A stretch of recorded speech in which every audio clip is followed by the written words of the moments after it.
You're listening to the Just Japan podcast. Everything you want to know about Japan.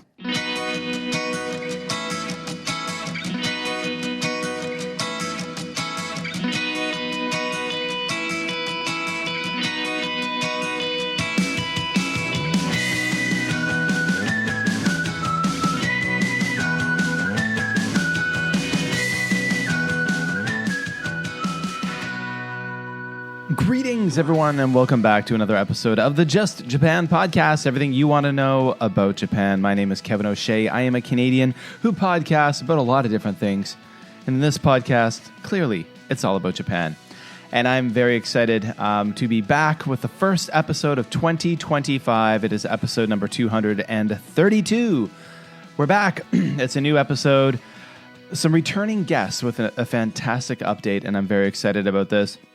But before we get into that, I'm wondering, how are you doing? How was your 2025 getting off to? I hope all things are going well. I'm just coming off of a fantastic holiday, a nice, refreshing, revitalizing, re-energizing winter holiday. And going to be back to work in a day or two on January 6th. But yeah, so that's what is up with me. And I had a chance to make a lot of YouTube content, actually, over the winter holiday.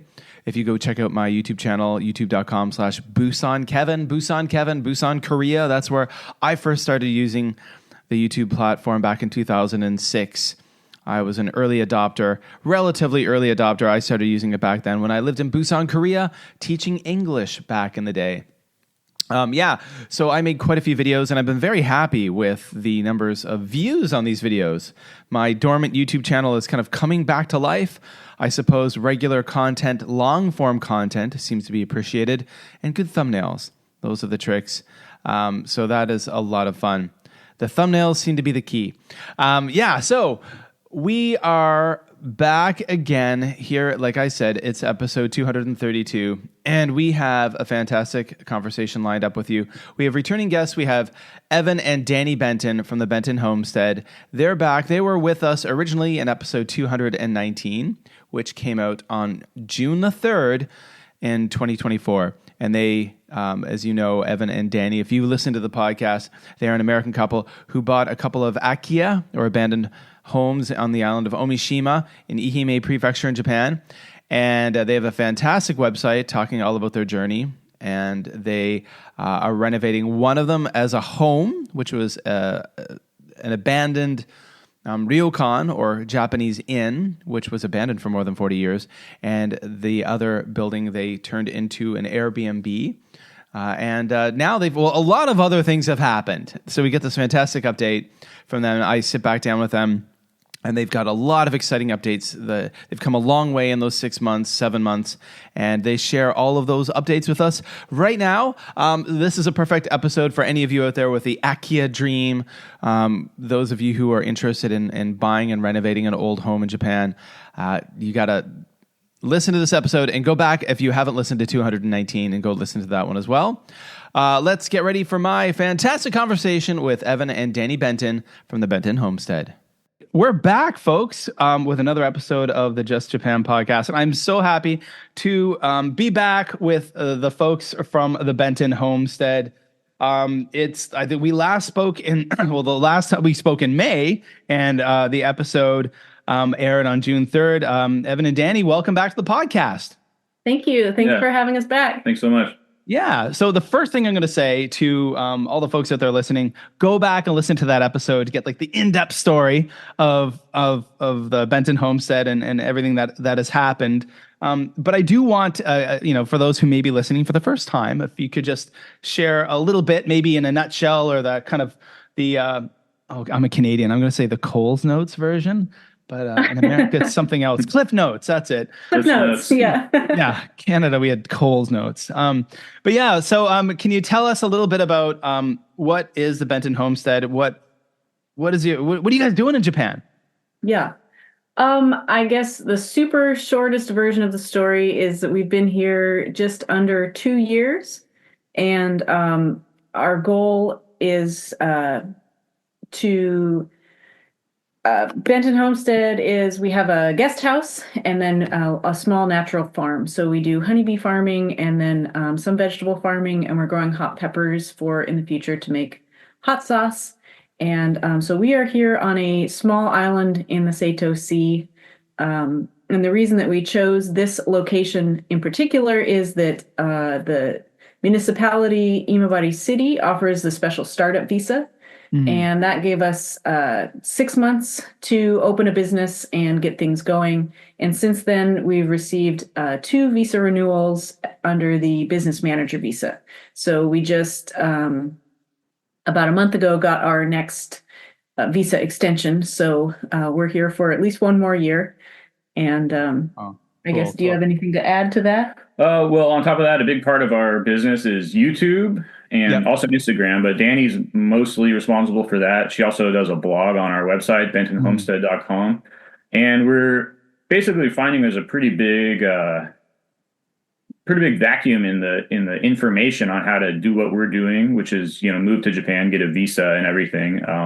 So we are providing a lot of information that way, and that's been very well received. So we're hoping to just be able to, keep providing more information like that. And the reason we started the YouTube in the first place was really just Evan mostly wanted to do farming videos, educational content. Yeah, homesteading. I mean, that's kind of big, right now. And we used to just sit at home and in the evenings watch homesteading videos. And so we thought if we were rehabilitating abandoned farmland, it'd be like a great opportunity to do. I like to watch the videos where a gardener that I watch will say, well, we're doing a different experiment with the soil here to try and how do we get the highest yields? Is it biochar? Is it this? Is it this? And so we sort of thought we would do soil experiments and that sort of thing. But then once we started making the videos about the renovation and being here and the immigration process, we do still plan to make educational farming and honeybee videos, but the immigration and the just sort of step-by-step process of running a business in Japan has been what people are just super interested in, apparently. And it's taken all our time, to be frank. We haven't had as much time to just work on the actual nuts and bolts of the business here. So once we get back to being able to do that, once we're all sorted, in terms of our licenses and things, which is looking like it's mostly there, we'll be able to get back to making the types of videos we really thought we would be making. Cool. First of all, I just want to say I'm going to have to try to be the wizard of the mute button here. Drilling has just started somewhere below me, and someone's doing some kind of there's this crazy drilling noise coming from my apartment or down below. Apologies for that. Apologies, listeners. I'll do my best to just work the mute button when I can. A lot to unpack there. And I mean, that's when I think of this is a space, obviously, I'm very interested in, kind of the akiya, the kind of homesteading. I'm a gardener at heart. I've got experience beekeeping. I lived in Japan. I would one day want to go back and retire there. There's that sound. Oh, well, we'll just have to deal with that. I can't hear it at all. Oh, really? So, okay. Yeah. Right. It sounds like someone's going to come through my floor with a drill. Yeah. I don't know your microphone's doing a good job of. Yeah. But yeah, so I mean, I think of there are some more content creators kind of coming into the space of akiya, but akiya just means abandoned house, right? So so I do listen to, for example, the Akiya Mart podcast. There's another one I listen to with some self-defense. Sorry, and I just hit the play button on that. There's some other ones I listen to, but they're kind of more geared towards people who are wanting to buy akiya as like real estate investments, which is obviously very different, a very different kind of space.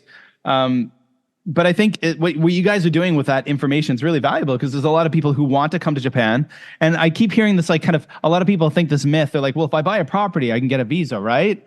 Yeah, there's a lot of misinformation out there. Right. And a lot of people who just don't do the due diligence, I think, is another key thing. I've been living abroad for 20 some years, in Asia, and you constantly meet people who don't research. I mean, how many times have I been in an airport terminal where there's someone being refused, to get on a plane and I hear the person saying, well, where's your visa?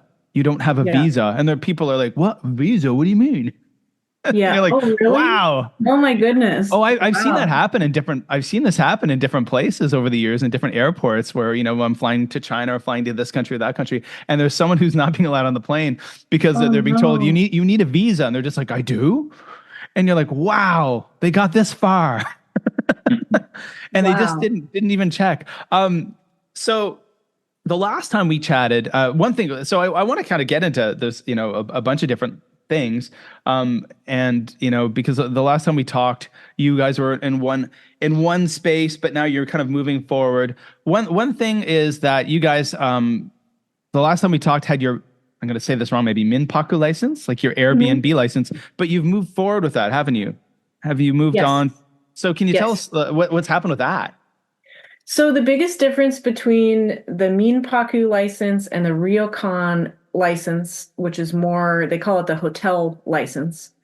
So it's two different governing bodies that cover the jurisdiction of the two. And the biggest difference is that the Ryokan license, which is the one we have now, allows you to rent for 365 days, whereas the Minpaku is typically capped at 180 days. And one important note is that each different like municipality and prefecture has their own little additional rules for all of those. So, anything that we say about the licenses today might not be accurate in other parts of Japan, but it's accurate for where we are. So like, for example, Kyoto and Tokyo particularly have super, super different rules. They've got like extra limitations. But yeah, so when we opened, we had the Minpaku license, and now we have the full Ryokan hotel license. Cool. Yeah. So I'm muting now. I'm distracted with my muting because of the drilling. So that means you guys can have guests all year long. And how's it been going? Has it been a regular, steady, with guests and visitors coming through? It's been so much busier than I think either of us thought it would be the first year. It's been Oh, wow. fantastic. Yeah. It drops off in winter. So we opened in winter. Our first day was November 20th last year. So we just passed, we're at just over a year now. Mm-hmm. And when we first opened, our first 4 months were super duper slow. Okay. And part of that, we thought, well, it's winter. There's not as many tourists. We still see cyclists going across the bridges, but not a ton. And also, when you first start out, of course, you don't have any reviews. So people are less likely to book a place, when it first opens. Mm-hmm. But again, so then all year, spring, summer, fall, we were just really, really busy. Lots of groups. And I actually just made a video going over all the like the demographic breakdown and the statistics of how many night stays was the most popular, and just sort of taking a look at crunching the numbers of our whole first year. So a lot of that information is sort of fresh in my head because I just made it yesterday. Mm-hmm. But here we are in December again, and this month is also super slow. So we've only got a couple of trips this month, and then we've got a nice long stay that arrives on New Year's Eve. Okay. But right now, it's looking like winter is definitely going to be a slower time for us. Okay. Yeah. That would make sense, especially since the kind of draw to your location would happen to be the fact that it's on a popular cycling route, right? So I suppose that would Yeah. be. Although it's super nice here in the winter. I mean, it is cold, but it barely gets down to freezing. Oh, Yeah, okay. there's no snow, no snow. Oh, okay. Okay. So yeah, if I were going to cycle, I'd probably prefer to cycle across the Shimanami Kaido right now as opposed to during the middle of August, where you're just dripping sweat. Yeah. August is actually our second busiest month, and that shocked us because it's so hot and humid in August. Yeah. But October was our best month, and August was our second best. Okay. I mean, I suppose the summer makes sense with people when they do have vacation times, right? Sure, yeah. I mean, we live here in a tourist area on Penang Island in Malaysia. It's an area called Batu Ferringhi, and there's like it's known for its beautiful beaches, which are just like a few minutes walk from here. There's a lot of resorts, and you see the different times. Like I see during a winter holiday, all of a sudden there's lots of European tourists, and I see lots of American and Canadian tourists around. I assume they are, by their accents and the way they dress and whatnot. And then there's down periods, and then you'll see certain types. I did an interview recently. I made a YouTube video where I interviewed a shop owner who's got a shop across from a resort, and he's been there in the same spot for more than 50 years. And he talked about, and one of the things I asked him about with the tourism, and he said different times of year you see different people. There's the people who come from the Middle East at one point of the year, and then people who come from, the different areas. So one thing I'm very curious about, folks, is the honey. The honey. The last time I talked to you, you were in the process of getting prepared for your first honey crop. No, that's not the term. Would it be the term? Yeah, harvest. There we go. Words are hard right now for me. And I was, following along on your Instagram, and you had the bottles, and you had made the labels, and you had stickers, and you were just getting ready to harvest your first batch of honey. And how did that go? That whole process and the selling of it. Because I know friend of the Just Japan podcast, former guest too, Dave Olson in Okayama, he was very proud to share that he had bought some from you guys, and you had sent it to him, and he was sharing it on his social media. And can you let me know how that went? Yeah, I think this will be a topic that Evan will talk about most, but your friend you just mentioned, he's a cool guy. He keeps sending me photos of what he's reusing his honey jar for. Okay. So he had some homemade blueberry jam in it, and now he made some other new jam. So it's just really cool. He's like he's showing us the continued life of the honey jar. I don't know if you ever had a chance, but if you go back a few episodes after you guys, I interviewed Dave Olson. It was like a 90 minute. You did? Yeah. He was on the Just Japan podcast. Fascinating guy. What a neat life he's led. Dave, I know you're listening. You're awesome. So how did the honey process go?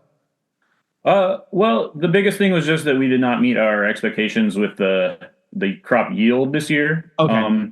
Just basically because it was our first year in Japan. Major learning curve. It's totally, I think we've talked about this privately before. I don't remember what we talked about on the podcast last time, but beekeeping in Japan is so different from where we learned in Louisiana. So. Okay. So, but on that front, I think we learned our lessons this year, and we should be on target next year to be where we're at in terms of our business plan, which we have to, have for our visa. So what did we harvest? Well, so we got 26 kilograms of honey. Okay. From our 9 hives, and that was really only from 2 hives that were super productive. So if I mean profit wise, what I'm thinking, we came away with a profit of $1,000 per hive this year. Okay. So I think for those 2 hives, and so I think it's going to be reasonable to expect that moving forward. So. We are targeting 100 hives eventually, like long term. Okay. So this next year we started with 9, and we were hoping to double that to 18 or 20 at the end of this year, and we didn't. We're going to end up we don't have full numbers because it's possible we could lose some through the winter. Yeah. But our winters are pretty mild, so we're not expecting to lose too many hives. So we're going to start with just a few more than we ended up, or we're going to end up with just a few more than we started with, and we are going to purchase more from our bee sensei to double our numbers up to 20 going into next year. Yeah, so we'll start spring next year with 20 hives. Okay, and then we should be able to double that. So we'll have at least 40. I'm thinking by the end of next year, not counting any swarms. I think we're going to be able to catch a lot of swarms this year too, because not every beekeeper is going to be as diligent as we are, and so swarms are something that just happen. If you have experience with beekeeping. The bees swarm a lot, which is why we've had colonies split off, and we actually caught a swarm on video. We had a swarm actually enter the hive while we were there filming. That was pretty amazing. But bees naturally split once or twice a season as the hives get full. But it just seems to be so much more common here. They're just splitting You constantly. guys, are you raising European honeybees, or are they the? Mhm. Oh, they are European honeybees. Okay, okay. I was They're wondering- European honeybees. Because of the giant hornets, Mhm. the European honeybees are not able to survive in the wild here. Yeah. Yeah, So so the hornets are. Yeah, no, but I know from my own experience. We were when I was like in southern China, we were using Asian honeybees, and they're, from what I gather, because I don't have lots of experience, they're more finicky than European honeybees, and they're a bit more challenging to manage, and they do split more, and they do swarm more, and they abscond more yeah, than their European counterparts, I suppose. Mhm. And they also don't produce as much honey. Um, as the European bees. But I know that in my time in Japan, I talked to some beekeepers, and they mentioned that normally most beekeepers do use European honeybees because they just yield more honey. Makes sense, right? Yeah. So would you guys have to split like your bee yard and like put those into different bee yards and stuff, just with the amount of like flowers around? well, Or there's no super good evidence on that, but it seems like yes. The issue is robbing, and since Okay. the European honeybees are a lot more robust than the Asian honeybees, they can easily outcompete them if they're right next to each other. So yes, we need to separate out and have a Yeah, we do have two bee colonies though, but I think his question was about when you split hives, do you take them from one yard I to know. the I think I was kind of thinking more like, I know that, yeah, I watched the videos where you keep. I guess I was using the term bee yard. Like you have like a location where you keep all of your beehives. Are you going to like get other locations like around where you live, or kind of in the neighborhood, and kind of spread those? If you're going to be getting that many hives, I'm not that experienced. yes, So yes. would you be Yeah. putting the hives in different locations? Is what I'm wondering. Yeah, Yes. yeah. And each location, basically, from what I can tell, has to be either European or Japanese honeybees. Okay. Yeah, I'm just wondering because I know that like on the last time we talked, you explained how although you had, you bought your two properties, there was a lot of neighbors who were very happy to allow you to use land in different places to Yeah. grow things and this and that, because they were just very happy to have someone use that land. So I was just wondering if you would have different places where you could bring Yeah. different hives and stuff like that. Yeah. Well, our two bee yards right now still have a lot of room for expansion. Oh, okay. Yeah.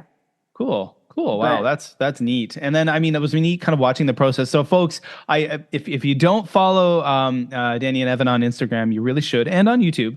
But it was fun kind of watching you guys go through the process of bringing your honey to the different kind of little markets and things like that, and selling them. And then it was cool to see that you were selling them. I guess you were mail order selling honey Yeah. within Japan. So how was the learning curve with that kind of selling and marketing process? The actual once the production was finished. It was pretty good. I was pleasantly surprised. I guess I shouldn't have been because, Japan Post is fantastic for shipping and mailing, because I was nervous about mailing glass containers, and it was just absolutely no problem. Oh, wow. Okay.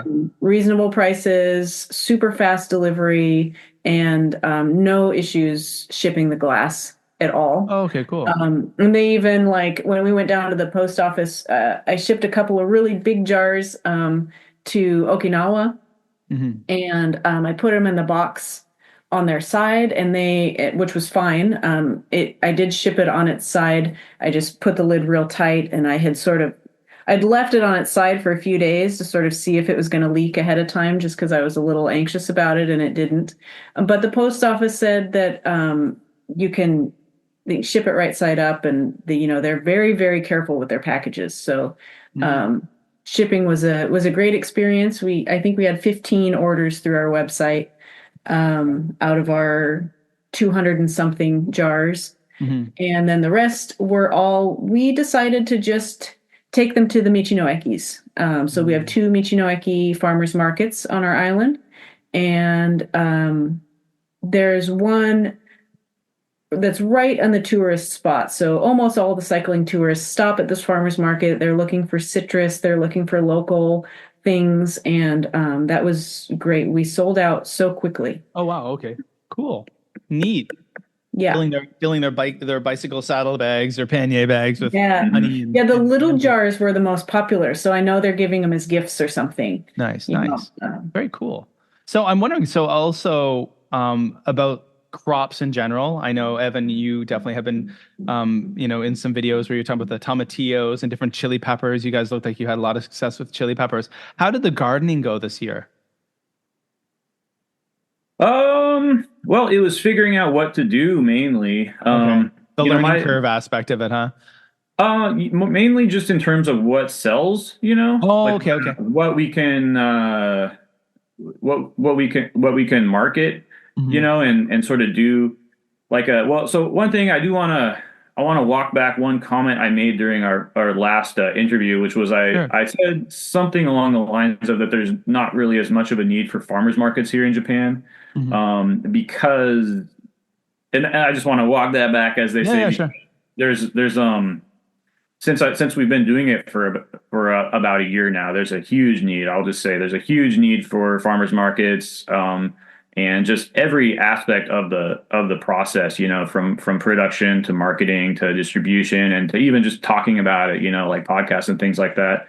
And so what we do have, which is great, is we have these Michi no Ekis, which is I guess they used to be like locally like independent, but they've sort of been subsumed into some sort of a chain.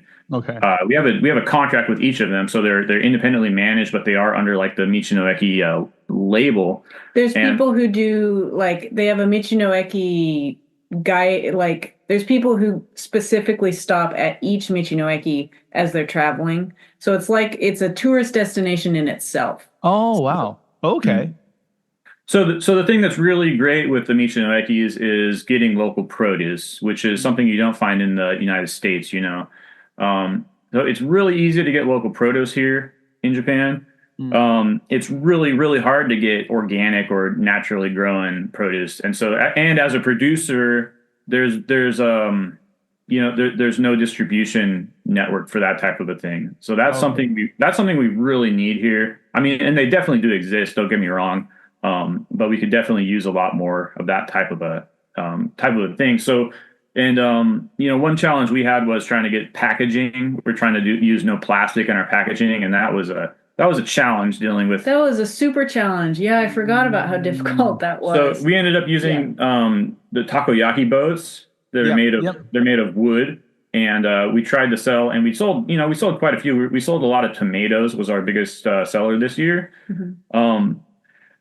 But it's a hard sell for people who are used to buying things in plastic, and it was also hard just logistically because there's no refrigeration at the Michinoekis that we were selling through.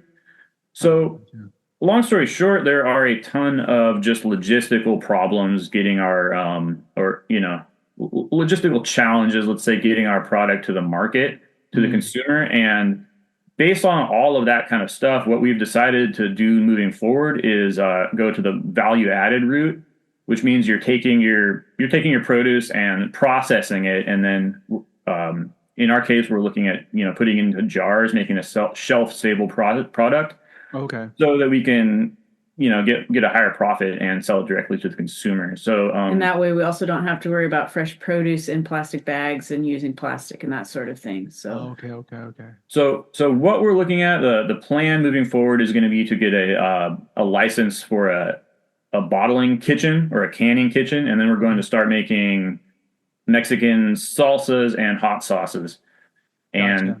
probably we'll be shipping those throughout Japan and maybe the rest of the world as well. But that's something I've found is just that as we've been marketing the honey too, we've had a lot of interest from people on military bases, Americans on military bases, and talking to those people, there's not a lot of Mexican food here. That's something that everyone Mm. misses from back home. Yep. Yep.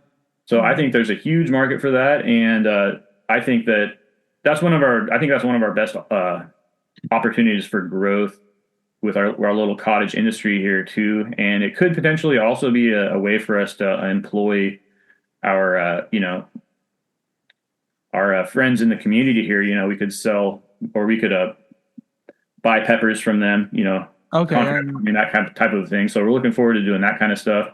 So yeah, we just learned, we started growing a lot of like annual or not annual, sorry, market garden type of small short season crops. Hmm. And in addition to just the challenges growing those, we found out that the marketing aspect of it wasn't really there. So we're shifting gears and going with what worked Yeah, for next year. that's really Yeah, interesting. and it didn't seem like we were selling a lot though, but we actually were once you look at all the sales numbers, once we added it up at the end of the year. I was actually surprised how much we made from fresh produce Okay. because it was like, well, we're going out to pick, and we're only taking down 5 takoyaki boats this time. But it did actually add up to a reasonable amount. Okay. And it's super nice because you're just dropping it off and then they're handling all that stuff for you. So, They handle the sales for you and then Okay. the tax and all that. So then they just give you a little direct deposit at the end of the month. And Okay. so it's really nice in that aspect because in the US, there was a farmer's market in the small town that we grew up in, and I was involved in that farmer's market. And that, every week set up and tear down of your own booth and being there, and you're in charge of your own sales, of course, and all of that. And here it's just a different concept of a farmer's market where they have a staff person that handles all of that for you. So That's interesting. That's interesting. yeah. It's also interesting to hear about how the lessons you learn, and there's the lessons that you're only going to learn by doing it. What sells, what doesn't sell. I suppose even like what I'm learning.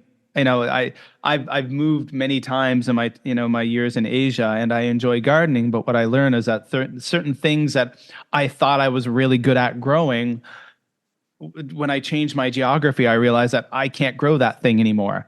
Like I just can't bloody grow chili peppers here. I don't know what's Yeah. going on, which reminds me, I do need to Really? check. Yeah, like I just can't. Like it's just like everything. Every time I'm trying different varieties of chili peppers, they get attacked by different things. They get eaten by different things. There's like funguses and because of the heat and humidity, and it's always something different. I'm just like, what the? But yet, I'm like, I just had an incredibly successful crop of bok choy. Two large raised garden beds filled with it. We harvested it. The chef from our school cafeteria came. He filled a giant bin with it. I was so happy. They used it in a school meal for cooking, for the kids and staff. That's awesome. Yeah. That's the kind of goal of we call it the kitchen garden. And it's all about being organic. It's a teaching tool too. That's where we get kids involved in clubs and showing them how to grow things organically and not to use chemicals. And but I'm curious too, like, just before I hit record, I lamented about my garden being attacked by monkeys, which is another reality. And there's nothing more that pisses me off in the world. There was just like the way the garden is situated at my school is we have an outdoor food class. It's called a food technology class. Think of like home economics, maybe like when you were younger. And we have a full-time teacher, and it's an outdoor classroom. So she can watch, like she sees a lot, and the garden is right outside of her classroom, and she sees the monkeys when they come. And there was one day I came out just a few weeks ago, and I was just like, "Oh God, no!" She just heard me yell. I was like, "Not my daikon!" Like I'd never grown daikon before, and they were just thriving and big and huge. I was so excited just to bring one or two home to give to my wife to cook with, and then use them at school. And just everything had been torn out of the ground. The daikon were gone. The monkeys pull the radishes out of the ground? Yeah, they pulled the radishes out of the ground, and they took bites out of them. And then my colleague who runs the food tech kitchen, she said she saw them like running away, carrying them up on the fence, holding daikon radishes and jumping into trees, holding the radishes. And I was just like, and I'm sorry, I'll use a bad word here. I was just like, those assholes. I hate these assholes so much. Because the macaques, what can I do? There's nothing I can do to guard against them. And then what the real salt in the wound was, I'd bought some from a local seed company, some special watermelon seeds. They were called Red Dragon watermelons. Oh, no. And the vines were just gorgeous, and they were just starting to produce watermelon, like small little ones. And the monkeys just broke the vines. Like they just snapped them at like the base. And I was just like, really, guys? Like really? So like they just like try things. They'll give like a nibble on something. They're like, well, I don't like that. But when they nibble on it, so it was just a day of sadness. So I'm wondering, like, do you guys, what are the challenges that you've been facing? Like, I know you've got like the Inoshishi. I assume maybe are there Yeah. monkeys in your, are there monkeys in your hood? There's no monkeys on our island, and there's Oh, no okay. deer either. But yeah, the boar are a terrible problem. And crows will eat the tomatoes, but the boar is they're awful. And everyone's got a fence. Everything is fenced off. So that is all you really need to do. But they do tend to break through the fences. We just lost some spaghetti squash. So Yeah. We only had one field where the boar fence failed. yeah, that was one of the neighbors' plots that we're using, and she was sad to report that the boar had made their way in. I've seen your videos where you've been working on your boar fences. I know you've put that on YouTube and stuff as well, where you're like kind of like making the boar fences stronger and building boar fences. I watch a video. Evan's actually got a really cool idea for long term. So at our bee yard, we built our boar fence based on how all of our neighbors have done it. So we just sort of like went around the island and like inspected people's fences and just sort of reverse engineered how they built them. And we did it in a way that they're solid right now, but they are sort of temporary because we knew that we were going to be expanding. And then Evan has an even longer term goal where he wants to build a flowering hedge, like a hedgerow in the US and in the UK. You can talk about that better than I can.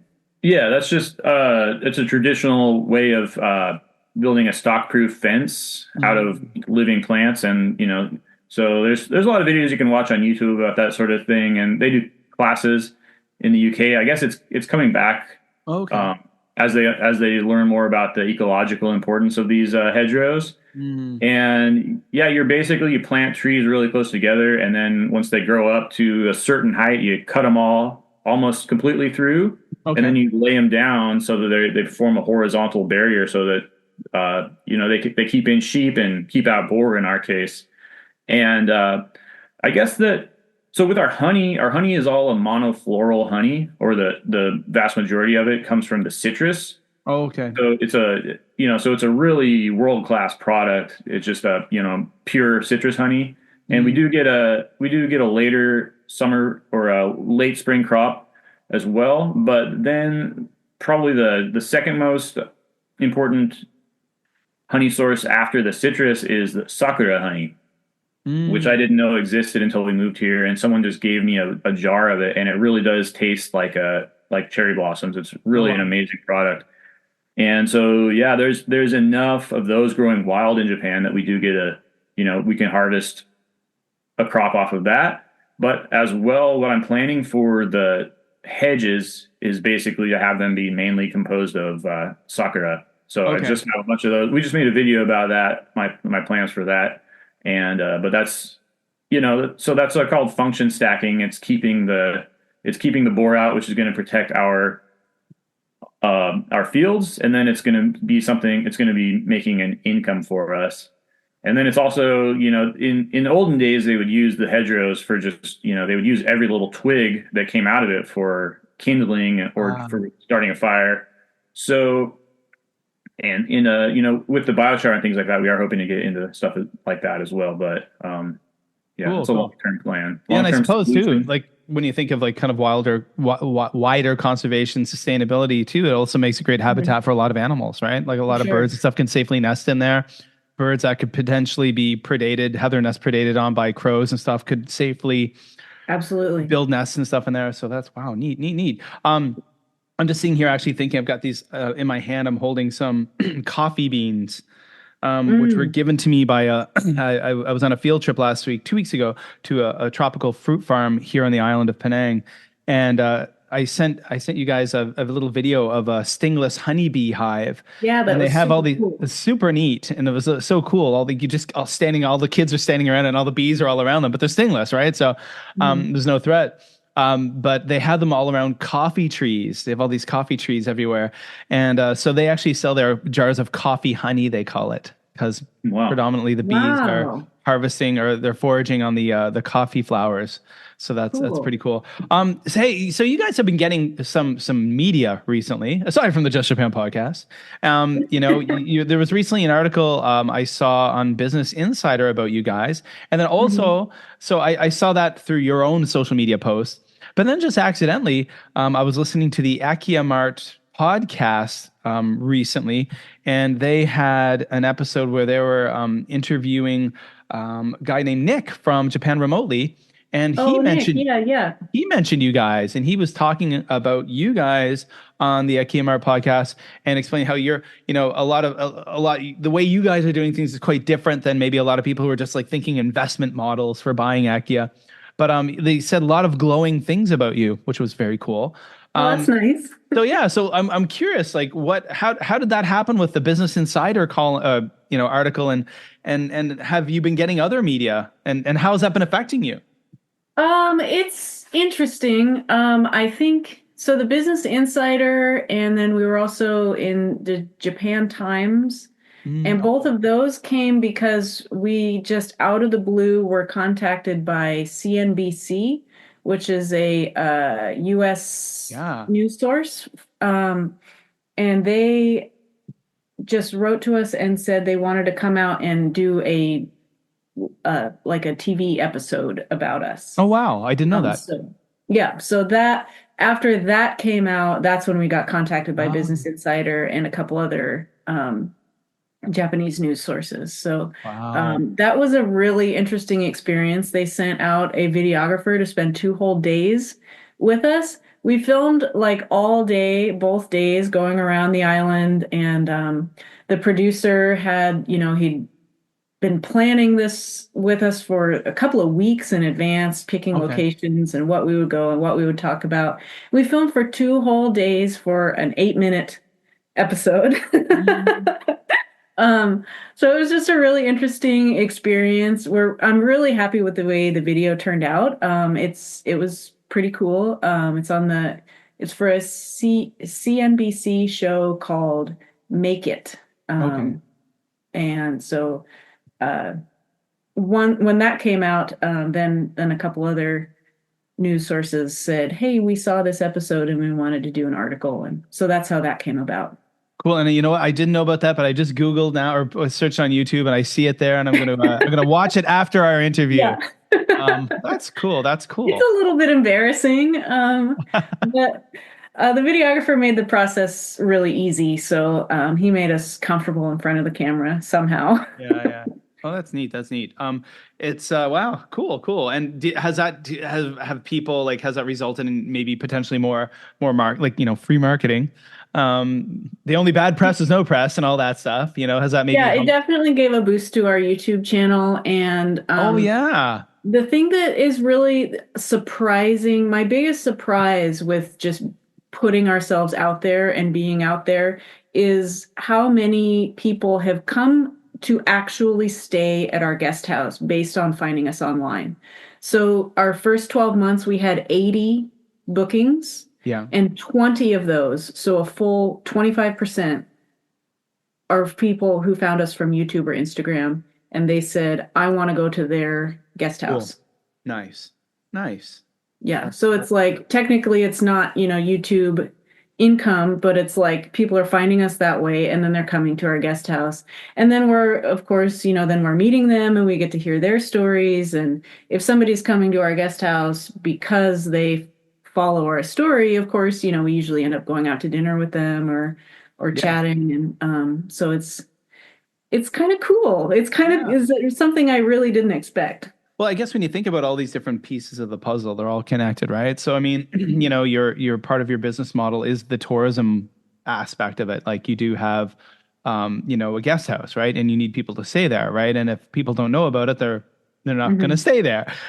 So by having the YouTube channel, by having the Instagram, by growing these platforms, you're advertising. I mean, it's the same thing, I suppose, if your platforms continue to grow and grow and grow, and maybe in a few years from now, you're like, I want to write a book about this. Well, all of a sudden you've got this built-in audience that a lot of people wouldn't have. I always thought about that with like podcasting, right? Or the social media that I've done over the years. if I decided I wanted to pen a book about something, I all of a sudden I have an audience. I think of someone like a Broad in Japan, Chris Broad, who is a big famous YouTuber based out of Tokyo, and he makes. I'm a fan of his stuff. I love what he does. Great travel things. Well, he wrote a book about his years in Japan, which I have a copy. It's quite a good book. It's quite entertaining. But because he has more than 3 million YouTube subscribers, in that case, that's kind of extreme. Not all of us would ever have that. But when he's like, I wrote a book, it's guaranteed a large number are going to fly off the shelves because he's got a loyal audience already who would happily support him by purchasing his book. And I mean, on smaller scales, I suppose, with like what you guys are doing, or in my case, the Just Japan podcast, I hope that if, you'd have that kind of supportive audience. So, wow, that's so neat. So neat. And again, I'll have to go back and watch this. One thing I'm curious about, I just saw this recently on, it's kind of random things coming to my mind on your Instagram, but I'm curious about the knives and Mr. Fisher. Oh, the knives. Yeah. I love that. That's kind of cool. I went to his Instagram and I followed him. Yeah, I knew everybody was going to love that story. It's super heartwarming, I guess. So Mr. Fisher is a high school teacher of mine. I went my senior year of high school to an alternative high school to make up for credits that I stupidly didn't get my freshman year. So in order to graduate on time, I went to an alternative high school, and Mr. Fisher was one of my favorite teachers. And I met him there my senior year. And he's an uncle of a friend of ours from school. And I didn't even know that he was following our story, but he said, "Hey, I watched one of your videos where you're cleaning out stuff in your house, and one of my retirement hobbies is repairing knives and tools and that sort of thing." And so, yeah, sure, we've got like dozens of knives. So I sent him photos, and he picked out the 4 that he wanted to restore, and we sent them to him. And he just did an amazing job. I'm just blown away. We sent him these rusty knives. Yeah. Our house had been abandoned for at least 40 years. We don't know an exact date. And then who knows how long it had been since the knives had actually been used prior to that. So we're talking about like 40, 50, maybe 60 years of these knives just sitting there and getting rusty. And he just made them look brand new again. Yeah, they look amazing. And it's amazing how to think of, there's that old saying, one person's junk is another person's treasure. And I'm not saying that those were junk to you, but when you look at something that old, you're like, what am I going to do with these? But with his skill set in retirement, he's able to turn them into these gorgeous things. Yeah, we've got a ton more knives. So yeah, and one of our goals, is with the guest house. We saved and we restored as many belongings as we can, and we had basically 1.5 houses just full of stuff. And I'm not going to throw anything away unless it's like absolutely unsavable, because it's not hurting me to sit there, right? Yeah. It's just taking up space. And at some point, this is a way for us to continue this like gigantic recycling project that we're on. Is we might not have time personally to do all these things, but just Mr. Fisher reaching out about the knives is one example, and other people have also asked me about the knives. So it's like, yeah, sure, if somebody wants these things and they're going to restore them, it's a win-win. It's awesome. Yeah. Wow. So many connections. I popped like so many things when I listen to these conversations. I recently had a guest on, Douglas Brooks, who's an American boat builder, and he is an expert on Japanese boats. And he came on the Just Japan podcast to talk about how his passion for the last 30 years has been coming to Japan to try to save the dying art of boat building in Japan. And he is like a boat building master. He's from Vermont. And more recently, his name was out because of the recent Disney series Shogun that came out, or the Disney FX series Shogun, and he was like an expert that helped create or build the boats for that show. But he had talked about how in Japan right now there are so many of these art forms and trades that are vanishing, whether it's paper making or knife making, or in all these different places, right? Like you look at like Wajima lacquerware. and they had the natural disasters, unfortunately, that helped speed up that process of things disappearing. But he said, now is the time. He said, for those of people out there in the world who are interested in getting into these hobbies and learning these like skills and trades, to say, come to Japan, or to learn this. I was thinking about that with like the knife restoration. And there's such a market. I mean, I got a friend in Canada who I used to work with in the IT industry who financially is quite successful. And he's passionate about collecting Japanese knives. Like he said, he spent probably tens of thousands of dollars on his collection. He lives in Canada, and it's just like amazing. So as long as there's people out there who are willing to spend that money to buy knives, and if there's people who have a passion to restore knives, for those out there listening, maybe that could be your next. Your next big job. All kinds of things. I haven't even gotten into the rooms that has fabric stuff. Wow. We've got like all kinds of things that are just way outside of my element. We've got vintage kimonos. Wow. Like I don't even know. Like right now, we're sort of focusing on the kitchen stuff, and once we get to those rooms, I have no idea. Well, I mean, when I look at your house, I mean, which was the Ryokan, it's just mammoth. Like it must just be like it's like a labyrinth, I assume. It is, yeah. And then the fact that it had been a business for so many years. I mean, I know what it's just like to accumulate stuff, like living in a house with a family of 4. I can't imagine like having a business where you had staff and all these different things over the years, buying supplies and buying different cookware and different pots and pans and different, and then that just kind of builds up. And wow, very, very impressive. So folks, you got to follow this. Go follow the Benton Homestead on all the social media, and you will see all these things. So I'm just curious, I'll wrap things up here, but I'm just curious for the rest of the winter season. Obviously, you're not gardening, or maybe you are. I don't know. What are the winter season plans for you guys as things maybe slow down? Well, we're doing a little bit of gardening. We have a field of onions and garlic. Okay. And we do have some winter crops. I got a bunch of cilantro that I just planted. You got beans? I planted some broad beans, fava beans. Oh, nice.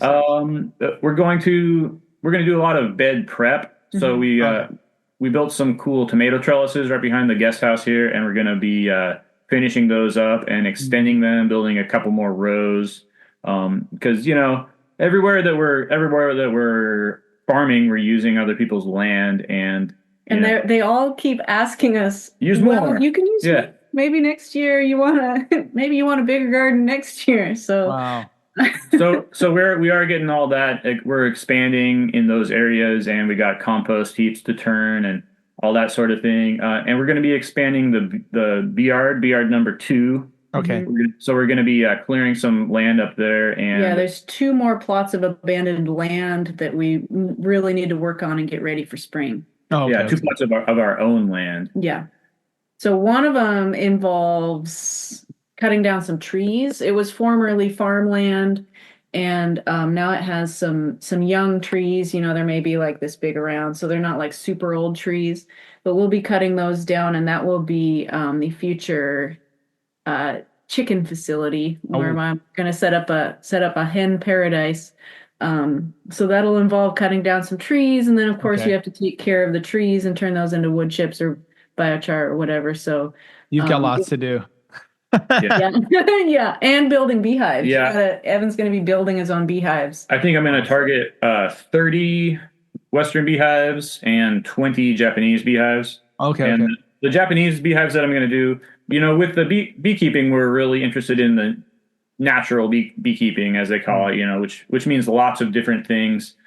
But we're not able to implement, a lot of those because we're focusing on just figuring it out to begin with. Yeah. And the great thing about Japanese bees is nobody cares about them, like there's no standards, you know what I mean? There's no regulations. So no one's going to look at it. I'm worried about other beekeepers looking at me funny, basically. So and none of the other Japanese beekeepers really keep Japanese bees at a commercial level. So what I'm going to be doing there is implementing the horizontal hive design that I'm really hoping to be able to use on our Western honeybees. But so I'm going to be building like tiny versions because a Japanese honeybee hive is about a quarter of the size of a European hive. So I'll be building little, maybe I don't, maybe like a 2 foot by 1 foot sort of coffin looking shapes, and trying to be using some Japanese joinery techniques on those. Okay, cool. Which I know very little about. But yeah, that transitions into other stuff we're going to be trying to work on this winter too, which is working on the house. So I've got some screens, some shoji sliding screens to repair, because we are taking care of stray dogs and cats that are quite destructive. So I've got that to look forward to. And then hoping to get hot water to the kitchen. That's a priority, but something that's been sidelined for far too long. Wow. Yeah. So you've got so much to do, especially when you're you're in an akiya, and it's it's not now, it is not abandoned anymore, but there must be just so much to do. We come over here to the guest house for like a reprieve and some like living comforts, because our own house is still very much like camping. So especially in the winter, it just gets really cold and drafty. Yeah. Wow. So where can people find your stuff online? I know everyone's interested after hearing this. And I'm going to suggest everyone, by the way, go back to the previous episode. There'll be links to that too, and listen to the full story. But where can people find all of your things online?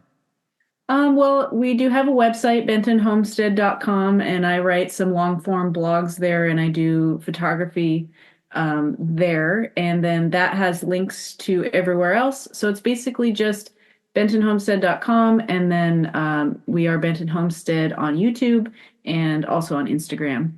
Awesome. And then we if people want to support us directly, we're at buymeacoffee.com. Oh yeah. Is that buymeacoffee.com/ Benton Homestead?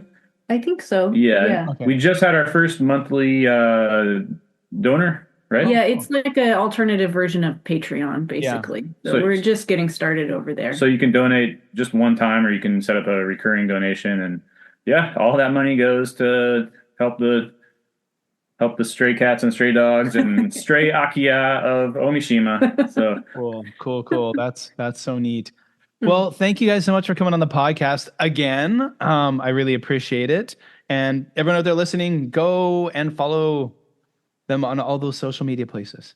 Thank you. Thanks. It's always good chatting with you. I'm really glad that we've been able to build this friendship, even outside of the podcast. So awesome. It's been really nice getting to know you. Oh, cool. Awesome, guys. Thank you so much. I really appreciate that. I want to thank Dani and Evan Benton for coming back on the Just Japan podcast. I love their story. They are doing such neat things. They're renovating old homes. That's something I would love to do in the future. They're into sustainable gardening, which is something I want to do. More small scale farming, which is something I try to do. They're into bees, which is something I did before. I'd love to do again. There's so many things that inspire me about what they're doing, and I want to share their story with you guys. And I'm sure so many of you have been inspired as well. So again, Evan and Dani, thank you so much for coming back on the podcast. Everyone, go to bentonhomestead.com, bentonhomestead.com, to find out all the links, all the information to all the cool things we're doing. And of course, check the show notes for that as well. I will share the links below for the Benton Homestead. Well, that does it for episode 232 of the podcast. Lots of more great episodes coming. Lots of cool guests are coming. As for me, what's going on here? I shouldn't have done that kind of hoarse neigh sound into the microphone just there. Sorry about that. What is going on with me? I'm currently, as some of you may know, I don't talk about it so much on the podcast. I'm currently in the job hunt. My family and I plan to be leaving Malaysia in the summer of 2025. Where we are going next, I don't know. Would love to head back to Japan, working on that, but that might not be in the cards right now. It might be somewhere else. And I will hopefully be able to give you guys an answer in the next couple of months about that. One thing I have been doing recently and having a lot of fun doing over the winter holiday has been making YouTube content. A lot of people who originally came to the Just Japan podcast back in the day found me through my YouTube channel. My YouTube channel back in the day was pretty big, early on in the YouTube world in Japan. It's been kind of not dormant. I do make things on it, I don't want to say relatively frequently, but over the winter holiday, I've been putting up a lot of content, or in the month of December, and a lot of new viewers have been coming along, which is fantastic, and that's really motivating, and I've been having a lot of fun making those YouTube videos. I'm pretty excited. I'm saving up my pennies. I'm hoping next month to buy, I am going to be buying next month a set of DJI mics, wireless mics, to make my YouTube content creation even better. And one of the interesting things I've been wanting to do, I made one video where I've been interviewing local people, Malaysian people here on the island of Penang where I live, about life here and their observations. It's cool to get the local perspectives instead of just always talking to foreigners and travelers, right? No matter where you are. So with those microphones, I can do a much better job of that. All right, folks. Well, that does it for another episode of the Just Japan podcast. Please check out the links below. You can follow me on the social medias. I'm very active there. I'm active on Blue Sky, X, Instagram. Go check out my YouTube channel, Busan Kevin, youtube.com/Busan Kevin, and see the things I'm doing there. And remember to help this podcast continue to grow. Share it with your friends. Share it with people. This episode, anyone you know who is interested in akiya, abandoned homes in Japan, real estate in Japan, share with them. I'm sure they'll enjoy it. And that does it for another episode of the Just Japan podcast. My name is Kevin O'Shea. I am your host. And wherever you are in the world, I hope you're happy. I hope you're healthy. And I will be talking to you very soon. If you got a minute to spare,